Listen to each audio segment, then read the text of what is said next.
అమ్మాయి లైఫ్ ఎలా ఉంటుందో నాకు తెలియదు కానీ 25 ఏళ్ళు దాటిన అబ్బాయి లైఫ్ మాత్రం పైకి కనబడినంత సరదాగా అయితే ఉండదు. ఓరా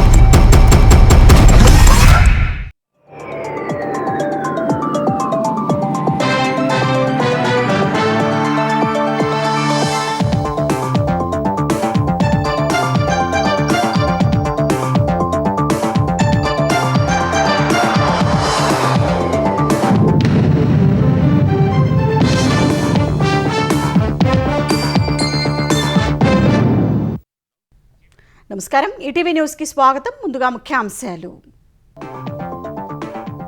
విద్యార్థుల ఆందోళనలకు దిగొచ్చిన కేంద్ర ప్రభుత్వం. విద్యాశాఖ మంత్రి పదవికి ధర్మేంద్ర ప్రధాన్ రాజీనామా.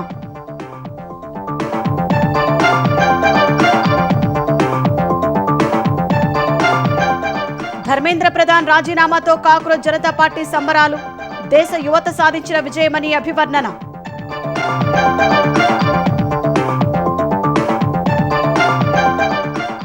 బీజేపీతో ఫలించిన కేంద్రం చర్చలు. కేసుల ఎత్తివేత, పరిహారం చెల్లింపునకు అంగీకారం. విద్యా వ్యవస్థ ప్రక్షాళనకు హామీ.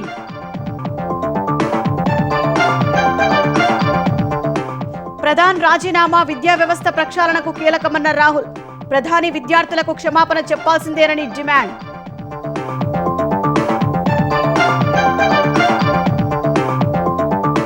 కేంద్రంపై యువత విజయానికి సంఘీభావంగా హైదరాబాద్లో రేవంత్ ర్యాలీ. జంజీపోరుకు ప్రధాని తలవంచారని వ్యాఖ్య.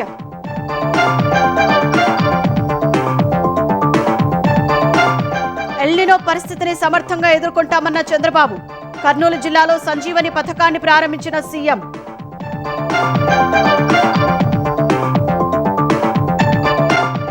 దేశ రక్షణ రంగంలో మరో స్వదేశీ సాంకేతిక అద్భుతం. విజయవంతమైన డ్రోన్ నిరోధక వ్యవస్థ భార్గవాస్త్ర ప్రయోగం.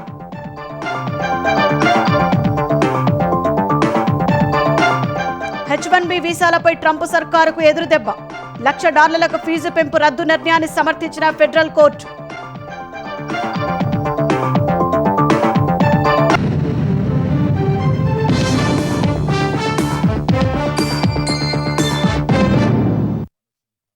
నీట్ ప్రశ్నాపత్రం లీకేజీ వ్యవహారంపై విద్యార్థుల ఆందోళనకు కేంద్ర ప్రభుత్వం ఎట్టకేలకు దిగొచ్చింది. కేంద్ర విద్యాశాఖ మంత్రి ధర్మేంద్ర ప్రధాన్ తన పదవికి రాజీనామా చేశారు. గత 10 రోజులుగా చోటు చేసుకున్న పరిణామాలు తనను తీవ్రంగా కలిచివేసినట్లు తెలిపిన ప్రధాన్ రాజీనామా లేఖను ప్రధానమంత్రి నరేంద్ర మోదీకి పంపారు. ఆ లేఖను ఎక్స్లో పోస్ట్ చేసిన ధర్మేంద్ర ప్రధాన్ విద్యార్థుల భవిష్యత్తు కోసమే తాను పదవి నుంచి తప్పుకుంటున్నట్లు ప్రకటించారు. అటు ధర్మేంద్ర ప్రధాన్ రాజీనామాను రాష్ట్రపతి ఆమోదించారు. విద్యాశాఖ మంత్రిగా ప్రహ్లాద్ జోషికి ప్రధాని మోదీ అదనపు బాధ్యతలు అప్పగించారు.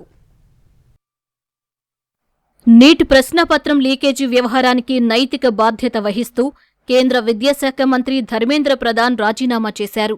దేశవ్యాప్తంగా ఆందోళనలు సహా ప్రధాన్ రాజీనామా చేయాల్సిందేనని కాక్రోజ్ జనతా పార్టీ ప్రతినిధులు నిన్న కేంద్ర మంత్రులతో జరిపిన చర్చల్లో తేల్చి చెప్పిన నేపథ్యంలో ఈ పరిణామం చోటు చేసుకుంది. ఈ మేరకు రాజీనామా లేఖను ప్రధాని మోదీకి పంపిన ఆయన సామాజిక మాధ్యమం ఎక్స్లో లేఖను విడుదల చేశారు. గత 10 రోజులుగా చోటు చేసుకుంటున్న పరిణామాలు తనను తీవ్రంగా కలచివేశాయని ధర్మేంద్ర ప్రధాన్ ఆవేదన వ్యక్తం చేశారు. ఇది తన వ్యక్తిగత ప్రతిష్టకు సంబంధించిన విషయం కాదన్న ధర్మేంద్ర ప్రధాన్ యువత భవిష్యత్తు కోసమే రాజీనామా చేశానని తెలిపారు. యువశక్తే ఈ దేశ అసలైన శక్తి అని పేర్కొన్నారు. దేశ యువతపై తనకు పూర్తి నమ్మకం ఉందన్న ఆయన వారి ఆకాంక్షలను గౌరవిస్తున్నట్లు తెలిపారు. జంతర్ మంతర్ సహా దేశవ్యాప్తంగా నెలకొన్న ఈ ఆందోళనకర పరిస్థితులను దేశ విద్రోహ శక్తులు తమకు అనుకూలంగా వాడుకోవటానికి ఎట్టి పరిస్థితుల్లోనూ అనుమతించకూడదని ప్రధాన్ పేర్కొన్నారు. దేశ ఐక్యత కొనసాగాలని స్పష్టం చేశారు. అయితే బాధ్యతాయుతమైన పదవుల్లో ఉన్న కొందరు వ్యక్తులు విద్యార్థులను తప్పుదోవ పట్టించే ప్రయత్నం చేయడం తనను తీవ్ర మనస్తాపానికి గురిచేసిందని వెల్లడించారు. యువత తమ చదువు కోసమే సమయం కేటాయించాలని సూచించారు. నీట్ అక్రమాలు వెలుగులోకి రాగానే సీబీఐ విచారణకు ఆదేశించామన్న ప్రధాన్ విజయవంతంగా నీట్ రీ ఎగ్జామ్ నిర్వహించామని గుర్తు చేశారు. విపక్షాల విమర్శలను తోసిపుచ్చిన ఆయన తాను ఎప్పుడూ బాధ్యతల నుంచి తప్పించుకోలేదని లేఖలో వివరించారు. వచ్చే ఏడాది నుంచి నీట్ పరీక్షను సీబీటీ విధానంలో చేపట్టాలని ఇప్పటికే నిర్ణయించినట్లు ప్రధాన్ తెలిపారు. నీట్ ప్రశ్నాపత్రం లీక్ సహా సీబీఎస్ఈ 12వ తరగతి ఫలితాల్లో చోటు చేసుకున్న అక్రమాలు కూడా ధర్మేంద్ర ప్రధాన్ను ఇరకాటంలో నెట్టడం వల్లే ఆయన తన పదవికి రాజీనామా చేసినట్లు తెలుస్తోంది. ధర్మేంద్ర ప్రధాన్ రాజీనామా దేశ యువత సాధించిన విజయమని కాక్రోచ్ జనతా పార్టీ అభివర్ణించింది. ఈ విజయం దేశ విద్యార్థులందరిదని సీజేపీ వ్యవస్థాపకుడు అభిజిత్ దీప్కే వ్యాఖ్యానించారు. ఇదే సమయంలో దేశ విద్యా వ్యవస్థ ప్రక్షాళన జరిగే వరకు ఉద్యమాన్ని ఆపబోమని సీజేపీ ప్రకటించింది.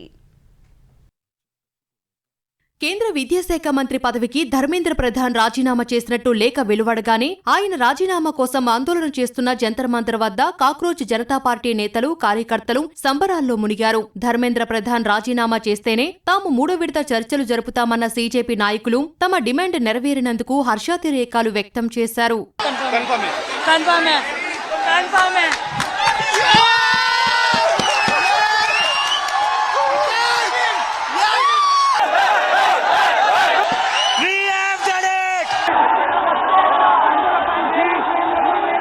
అనంతరం నీట్ ప్రశ్నాపత్రం లీకేజీతో ఆత్మహత్య చేసుకున్న విద్యార్థుల పేర్లు చదివిన సీజేపీ నాయకులు వారికి నివాళి అర్పించారు. ధర్మేంద్ర ప్రధాన్ రాజీనామాతో విద్యార్థులు సాధించిన విజయం వారికి అంకితం చేస్తున్నట్టు తెలిపారు.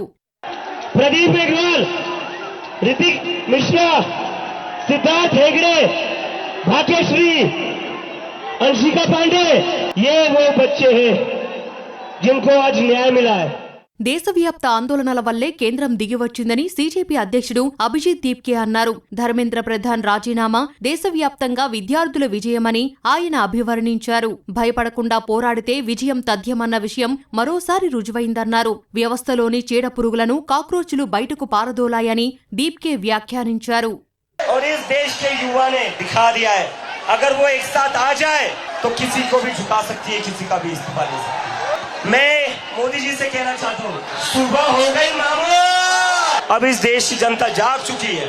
और जैसे कि मैंने कहा था, ये पहला विकेट है, ये पहला विकेट है. यहाँ नहीं रुकेंगे, अब तो बस शुरुआत हुई है, अभी तो बस शुरुआत हुई है. तो डरना नहीं है, डेमोक्रेसी है.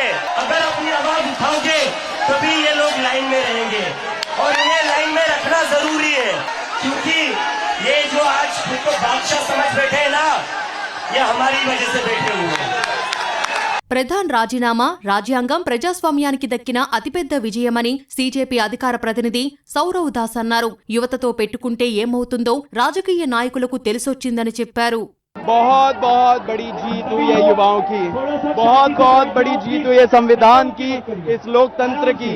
ये युवाओं का पावर है और हम सरकार में, प्रशासन में सारे लोगों को बोल देना चाहते हैं, do not mess with the young generation. हमारा ताकत है, ये हमारा यूनिटी ताकत है. हिंदू मुस्लिम राजनीति छोड़ दीजिए. आपको चेतावनी है, एक लोगों का, एक इंसान का यहाँ पे इस्तीफा हुआ है. अगर आपने अपनी गंदी राजनीति नहीं छोड़ी, जवाबदेही और ट्रांसपेरेंसी में नहीं लाया, तो हम लोग किसी का रेजिग्नेशन नहीं छोड़ेंगे. నీట్ ప్రశ్నాపత్రం లీకేజీ వ్యవహారంపై కేంద్రం, కాక్రోచ్ జనతా పార్టీ మధ్య చర్చలు ఎట్టకేలకు సఫలమయ్యాయి. సీజేపీ డిమాండ్లను కేంద్ర ప్రభుత్వం అంగీకరించింది. కేంద్ర మంత్రి పదవికి ధర్మేంద్ర ప్రధాన్ రాజీనామా చేయడంతో సీజేపీ మొదటి నుంచి పట్టుబట్టిన డిమాండ్ నెరవేరింది. తర్వాత ఢిల్లీలోని కాన్స్టిట్యూషనల్ క్లబ్లో కేంద్రం, సీజేపీ మధ్య జరిగిన 3వ విడత చర్చల్లో కేంద్ర మంత్రులు జేపీ నడ్డా, జితేంద్ర సింగ్, సీజేపీ ప్రతినిధులు సౌరవ్ దాస్, అశుతోష్ రంగా పాల్గొన్నారు. సుదీర్ఘ చర్చల తర్వాత భేటీ వివరాలను సంయుక్తంగా మీడియాకు వెల్లడించారు. విద్యార్థులపై కేసులు ఎత్తివేస్తామని కేంద్ర మంత్రి నడ్డా ప్రకటించారు. ఢిల్లీ సహా మిగతా రాష్ట్రాల్లో నమోదైన కేసులను క్రమంగా ఎత్తివేస్తామని హామీ ఇచ్చారు. భవిష్యత్తులోనూ కేసులతో వేధించబోమని స్పష్టం చేశారు. బాధిత కుటుంబాలకు పరిహారంపైన చర్చించామన్న నడ్డా ఆత్మహత్య చేసుకున్న విద్యార్థుల కుటుంబాలకు అండగా ఉంటామని భరోసా ఇచ్చారు.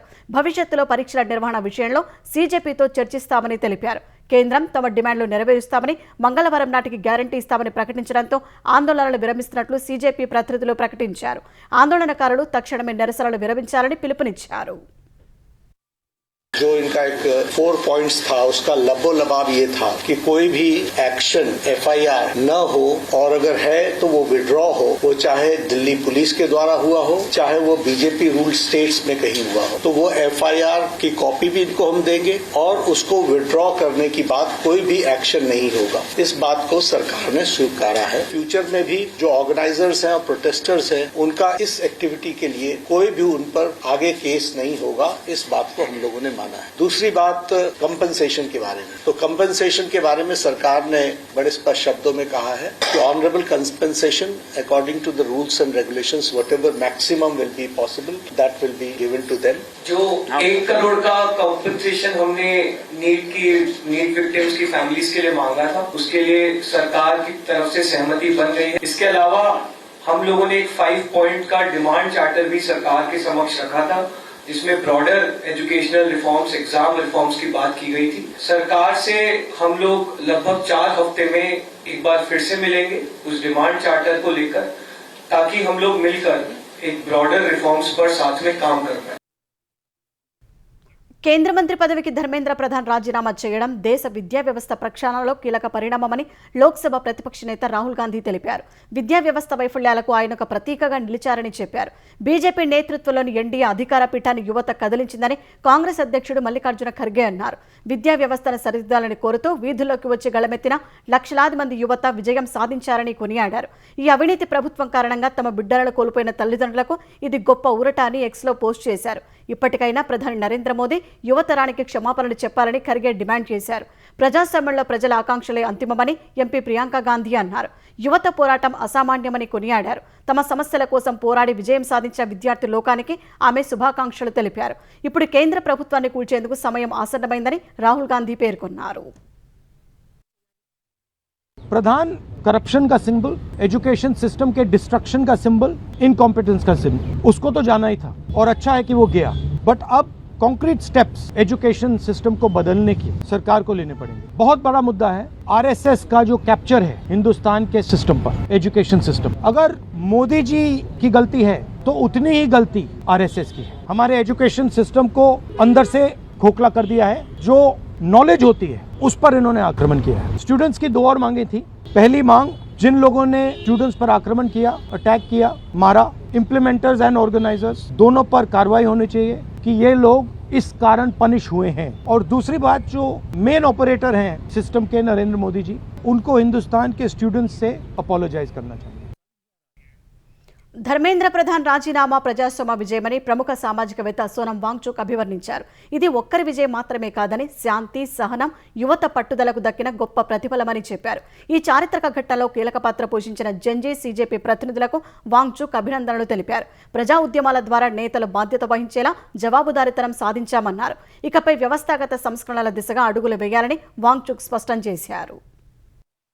तो मैं जो कदम सरकार ने और धर्मेंद्र प्रधान जी ने लिया उसका स्वागत करता हूं, सम्मान करता हूं और सभी देशवासियों को बधाई देता हूं कि ये एक लोकतंत्र की जीत है जो आज हमने देखा, और इसे ऐसा ही आगे भी हम सुरक्षित रखें लोकतंत्र को भारत में।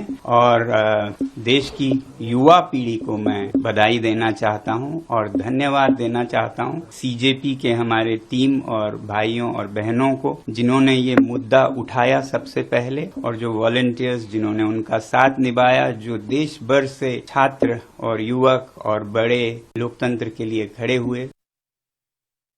విద్యార్థులు జంజీ పోరాటానికి ప్రధాని మోదీ తలవంచారని సీఎం రేవంత్ రెడ్డి అన్నారు. నీట్ పేపర్ లీకేజీపై ఢిల్లీలో ఆందోళన చేసిన విద్యార్థులపై పోలీసుల దాడిని ఖండిస్తూ హైదరాబాద్ నెక్లెస్ రోడ్లోని పీపుల్స్ ప్లాజా నుంచి ఇందిరాగాంధీ విగ్రహం వరకు కాంగ్రెస్ నేతలు కొవ్వొత్తుల ప్రదర్శన నిర్వహించారు. ఈ కార్యక్రమంలో సీఎం రేవంత్ రెడ్డి, మంత్రులు, సీనియర్ నాయకులు పాల్గొన్నారు. ప్రభుత్వ వైఫల్యాలపై పోరాడతామని విద్యార్థులు సందేశం ఇచ్చారని సీఎం తెలిపారు. మన దేశంలో ఎంపీ, ఎమ్మెల్యేలుగా 20 ఏళ్లకే అవకాశం రావాలని పేర్కొన్నారు. 20 ఏళ్లకే ఎమ్మెల్యేగా పోటీ చేసేలా అసెంబ్లీలో తీర్మానం చేసి కేంద్రానికి పంపుతామని వివరించారు. ఆగస్టు మొదటి వారంలో అసెంబ్లీ శాసన మండలి ప్రత్యేక సమావేశాలు ఏర్పాటు చేసి శాసనసభలో చర్చించి ఈ దేశంలో ఎమ్మెల్యేగా, ఎంపీగా పోటీ చేయడానికి 21 సంవత్సరాల వయసును అర్హతగా తీర్మానం చేసి ప్రధానమంత్రికి పంపిస్తా. ఈ రోజు జంతర్ మంతర్ వీధుల్లో ధర్నా చేయడం కాదు, లోక్సభ, రాజ్యసభలో మీ గళాన్ని వినిపించడం ద్వారా ఈ దేశానికి ఆదర్శంగా ఉండే విధంగా తెలంగాణ శాసనసభలో తీర్మానం చేసి పార్లమెంటులో బిల్లును ఆమోదించే విధంగా మా ప్రభుత్వం ప్రయత్నం చేస్తుందని చెప్పి మీకు నేను మాట ఇస్తున్నా. కేంద్ర మంత్రి ధర్మేంద్ర ప్రధాన్ రాజీనామా నేపథ్యంలో జంజేని బీఆర్ఎస్ పార్టీ అభినందించింది. అధికారంలో ఉన్నవారి కంటే ప్రజల శక్తి ఎప్పుడు గొప్పదని బీఆర్ఎస్ కార్యనిర్వాహక అధ్యక్షుడు కేటీఆర్ జంజీకి కితాబునిస్తూ ఎక్స్లో పోస్ట్ చేశారు. దేశ యువతకు గొప్ప విజయమన్న మాజీ మంత్రి హరీష్ రావు సమాజంలో మార్పు నిజంగా కనిపిస్తోందన్నారు. ధర్మేంద్ర ప్రధాన్ రాజీనామా దేశ యువత ఐక్య పోరాటానికి దక్కిన ప్రజాస్వామ్య విజయమని మాజీ మంత్రి ప్రశాంత్ రెడ్డి అన్నారు. సీజేపీ యువతను చూసి దేశం గర్విస్తోందని మాజీ మంత్రి తలసాని శ్రీనివాస్ యాదవ్ తెలిపారు. అంతకుముందు నీట్ పేపర్ లీక్కు వ్యతిరేకంగా బీహార్లో నిరసనలు తీవ్ర ఉద్రిక్తంగా మారాయి. బీహార్లో వామపక్ష విద్యార్థి సంఘాలు చేపట్టిన రాష్ట్ర వ్యాప్త బంద్ సందర్భంగా పలు చోట్ల హింసాత్మక ఘటనలు చోటు చేసుకున్నాయి. పాట్నా సాపల్ జిల్లాలో ఆందోళనకారులు పోలీసులతో ఘర్షణకు దిగారు. పాట్నాలోని డాక్ బంగ్లా చౌరస్తా వద్ద ఆందోళనకారులు పోలీసులపైకి రాళ్లు ఇటుకలు రువ్వగా పలువురికి గాయాలయ్యాయి. ఈ క్రమంలో ఆందోళనకారులను చెదరగొట్టేందుకు పోలీసులు లాఠీచార్జి చేశారు. పలువురు విద్యార్థులను అదుపులోకి తీసుకున్నారు. నిరసనకారులు రాళ్లు రువ్వడం సహా బారికేడ్లను విచ్ఛిన్నం చేయడానికి కూడా ప్రయత్నించారని పోలీసులు తెలిపారు. ఘర్షణలకు కారణమైన వారిని గుర్తించి తగిన చర్యలు తీసుకుంటామని చెప్పారు. ఎల్నినోతో ప్రస్తుతం సంక్షోభ సమయం నడుస్తోందని, సంక్షోభాన్ని కూడా సమర్థంగా ఎదుర్కొంటామని ముఖ్యమంత్రి చంద్రబాబు ఉద్ఘాటించారు. కర్నూలు జిల్లా ఆస్పత్రిలో పర్యటించిన ఆయన సంజీవని కార్యక్రమాన్ని ప్రారంభించారు. ఆగస్టు నుంచి ఏపీ వ్యాప్తంగా సంజీవని కార్యక్రమం అమలవుతుందన్నారు. అన్ని రకాల రోగాలకు వైద్య సేవలు అందించే సౌకర్యం ఉంటుందన్నారు. ప్రజలు మంచి ఆహారం తిని ఆరోగ్యంగా ఉండాలని చంద్రబాబు ఆకాంక్షించారు. మీ ఆరోగ్యం మీ చేతుల్లోనే ఉందని సూచించారు. సూపర్ 6 హామీలను అమలు చేస్తున్నామని తెలిపారు. సమాజంలో విద్వేషాలు రెచ్చగొట్టే వాళ్లతో జాగ్రత్తగా ఉండాలన్నారు. రాయలసీమను రతనాల సీమగా మారుస్తున్నామని, 2 ఏళ్లలో 12,000 కోట్లు ఖర్చు చేశామని తెలిపారు. రాయలసీమను హార్టికల్చర్ హబ్గా మారుస్తామని చెప్పారు. వర్షాలు లేక శ్రీశైలం, తుంగభద్ర, ఆల్మట్టి ప్రాజెక్టుల్లో నీళ్లు లేవని, ఈ సంవత్సరం రైతులెవరూ వరి వేయకూడదని చంద్రబాబు కోరారు. ప్రస్తుత ఎల్నినో సంక్షోభాన్ని సమర్థంగా ఎదుర్కొందామని రైతులకు సూచించారు. రాష్ట్రంలో ఉండే ప్రజలందరికీ ఈ ఆలూరు నుంచి విజ్ఞప్తి చేస్తున్నాను. ఈ సంవత్సరం జాగ్రత్తగా ఉండాలి. వరి పంట మానేయండి. ఉండే నీళ్లు సమర్థవంతంగా ఉపయోగించుకుంటాం. భూగర్భ జలాలు ఉంటే ఏదైనా మెట్ట పైర్లు వేయండి, 10 రూపాయలు వస్తాయి. ముందు పళ్ళు కూరగాయలు ఉండే పంటల్ని కాపాడుకుందాం. ఎక్కడికక్కడ ప్రకృతి సేద్యానికి వెళదాం. పిఎండి మెథడ్ ని అంటే ఏవైతే విత్తనాలు ఉన్నాయో ఆ విత్తనాలన్నీ సీడ్ బాల్స్ గా తయారు చేసి మనం వేయగలిగితే 6 నెలలు ఎప్పుడు వర్షం పడినా మొలకొస్తాయి. మన పశువులకు గడ్డెన అవుతుంది. 2-3 వర్షాలు పడితే పంట వస్తుంది. దీనికి ఒక కార్యక్రమం తీసుకొస్తాం. పొగాకు రైతులను ఆదుకొని వారు ఎదుర్కొనే సమస్యలకు శాశ్వత పరిష్కారం చూపాలని ముఖ్యమంత్రి చంద్రబాబు కేంద్ర బృందాన్ని కోరారు. రైతుల సంక్షేమానికి అధిక ప్రాధాన్యమిచ్చే విషయంలో కొనుగోలుదారులు సహకరించాలని సూచించారు. కేంద్ర వాణిజ్య మంత్రిత్వ శాఖ అదనపు సెక్రటరీ నితిన్ కుమార్, డైరెక్టర్ మౌనికా గౌర్ సీఎంతో భేటీ అయ్యారు. పొగాకు రైతులను ఆదుకునేలా సిద్ధం చేసిన 3 ప్రతిపాదనలపై సీఎంతో చర్చించారు. వడ్డీ లేకుండా వర్కింగ్ క్యాపిటల్ రుణాల జారీ, ప్రోత్సాహకాలు, ధర లోటు భర్తీ వంటి ప్రతిపాదనలను రూపొందించారు. ఈ ప్రతిపాదనలపై పూర్తిస్థాయిలో చర్చించాలని, ఏ నిర్ణయం తీసుకున్నా పొగాకు రైతులకు నష్టం వాటిల్లకుండా చూడాలని చంద్రబాబు స్పష్టం చేశారు. ప్రతి ఏడాది పొగాకు రంగంలో ఇదే సమస్య పునరావృతం కాకుండా శాశ్వత పరిష్కారం చూపాల్సిన అవసరం ఉందన్నారు.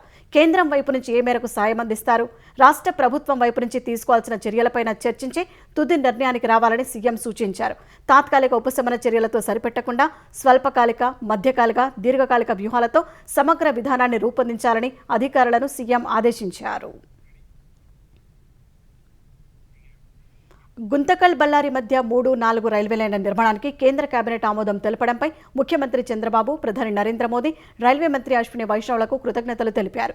ఈ నిర్ణయం ఆంధ్రప్రదేశ్ అభివృద్ధికి, ముఖ్యంగా రాయలసీమ ప్రాంతానికి కీలక మైలురాయిగా నిలుస్తుందని అన్నారు. ఈ ప్రాజెక్టుతో తూర్పు, పడమర రైల్వే కారిడార్ మరింత బలోపేతమవుతుందన్నారు.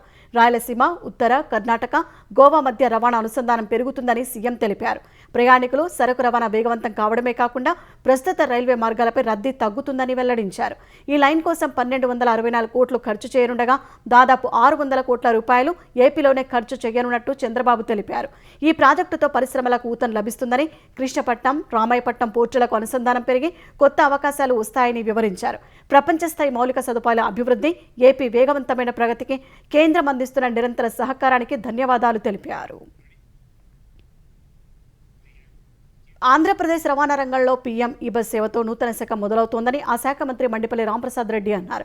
విశాఖలో సింహపురి ఈ బస్సు డిపో పవర్ రూమ్ను మంత్రి ప్రారంభించారు. విశాఖకు 100 ఈ బస్సులు కేటాయించామన్నారు. విజయవాడ, తిరుపతి, రాజమండ్రి, గుంటూరు వంటి నగరాలకు ఎలక్ట్రిక్ బస్సులు రానున్నాయని మంత్రి వెల్లడించారు. ఏపీకి తొలి దశలో 750 ఈ బస్సులు అందుబాటులోకి రానున్నాయన్నారు. ఎల్నినో పరిస్థితుల దృష్ట్యా సూక్ష్మ సాగునీటి వ్యవస్థల ఏర్పాటును వేగవంతం చేయాలని తెలంగాణ వ్యవసాయ శాఖ మంత్రి తుమ్మల నాగేశ్వరరావు సూచించారు. తెలంగాణలో సుమారు 80% చిన్న సన్నకారు రైతులే ఉన్నారన్న మంత్రి దాదాపు రైతులందరూ బోర్వెల్పైనే ఆధారపడి వ్యవసాయం చేస్తున్నారని తెలిపారు. ఎల్నినో పరిస్థితుల్లో డ్రిప్ ఇరిగేషన్ ద్వారా తక్కువ నీరు తక్కువ విద్యుత్తుతో అధిక దిగుబడులు సాధించవచ్చని వివరించారు. ప్రతి మైక్రో ఇరిగేషన్ కంపెనీ తమకు కేటాయించిన జిల్లాల్లో పెండింగ్ పనులను పూర్తి చేసేందుకు కార్యాచరణ రూపొందించాలని ఆదేశించారు. రైతులకు అందించే పరికరాల నాణ్యత విషయంలో రాజీ పడవద్దని స్పష్టం చేశారు. కంపెనీల bench mark survey, bill of quantity పూర్తి చేసి పరిపాలన అనుమతుల కోసం వెంటనే సమర్పించాలన్నారు. అనుమతులు జారీ అయిన వెంటనే రైతులకు డ్రిప్ సామాగ్రి సరఫరా చేసి సంస్థాపన పనులను పూర్తి చేయాలని తుమ్మల చెప్పారు.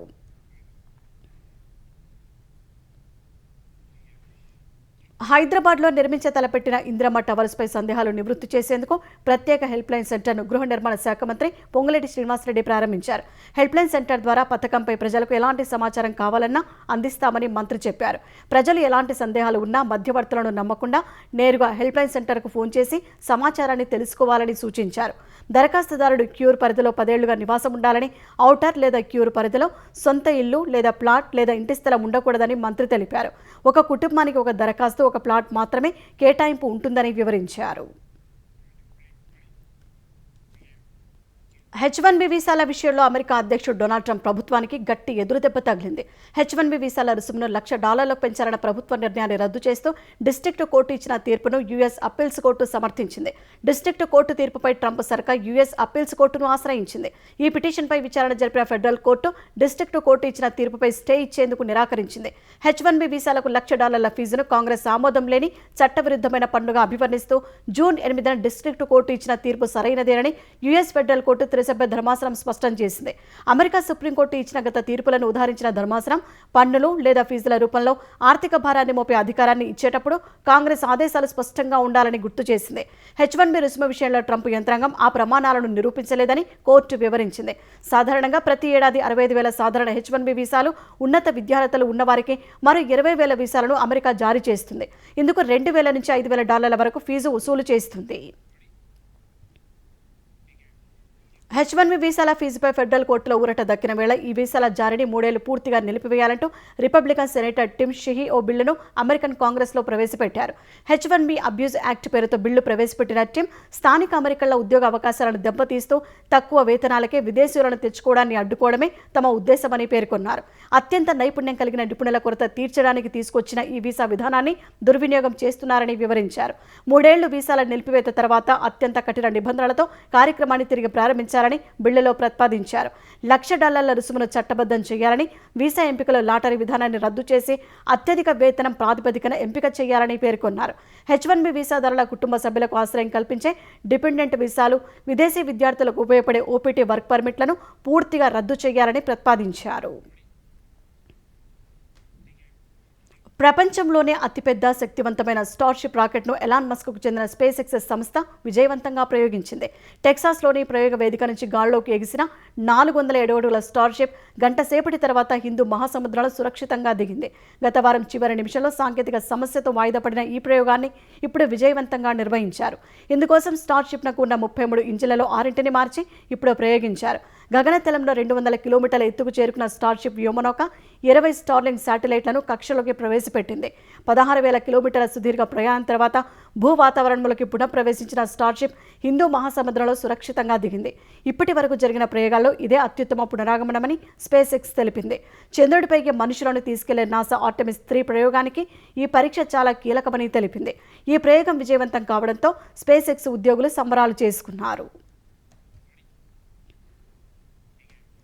భారత రక్షణ రంగంలో మరో స్వదేశీ అద్భుతం ఆవిష్కృతమైంది. Solar defence and aerospace limited SDIL రూపొందించిన భార్గవాస్త్ర డ్రోన్ నిరోధక వ్యవస్థ ప్రయోగం విజయవంతమైంది.